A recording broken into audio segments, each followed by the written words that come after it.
لقد سمع الله قول الذين قالوا إن الله فقير ونحن أغنياء سنكتب ما قالوا وقتلهم الأنبياء بغير حق ونقول ذوقوا عذاب الحريق۔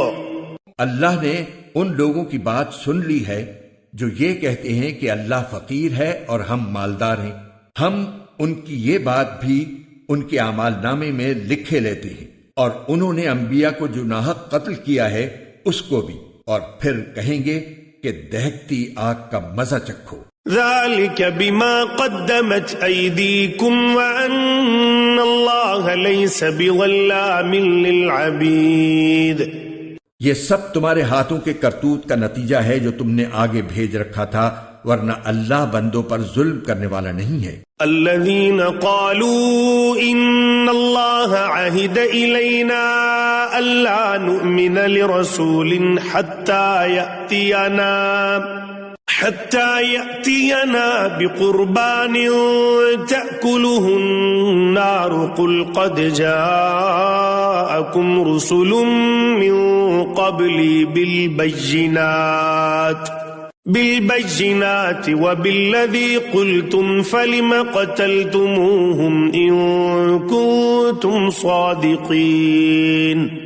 یہ وہ لوگ ہیں جو کہتے ہیں کہ اللہ نے ہم سے یہ وعدہ لیا ہے کہ کسی پیغمبر پر اس وقت تک ایمان نہ لائیں جب تک وہ ہمارے پاس ایسی قربانی لے کر نہ آئے جسے آگ کھا جائے۔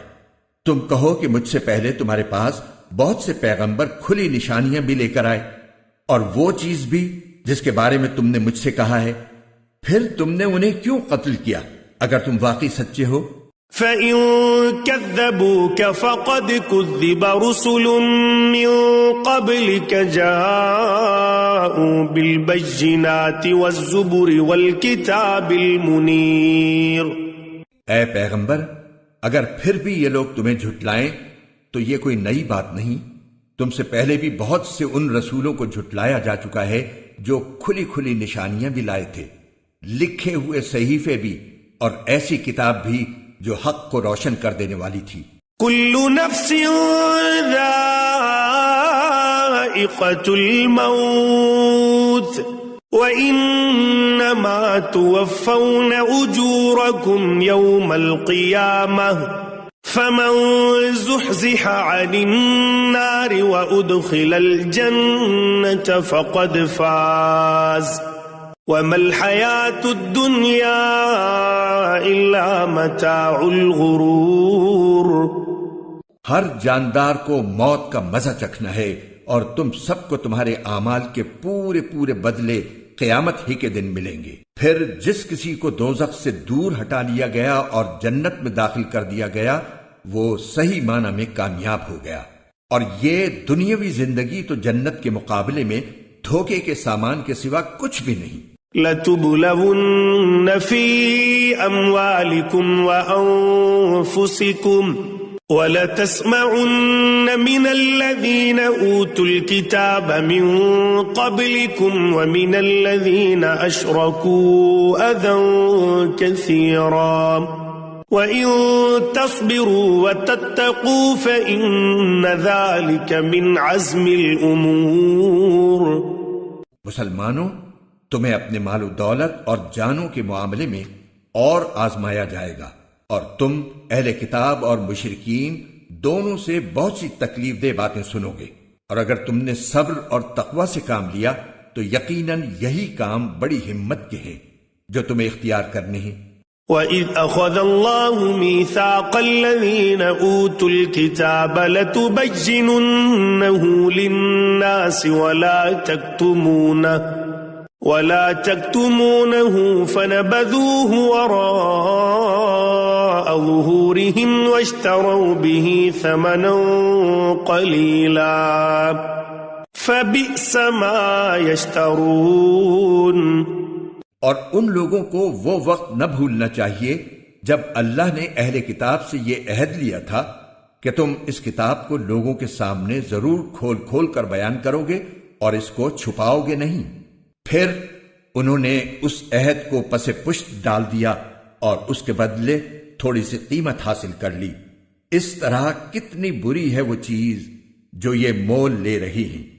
لا تحسبن الذين يفرحون بما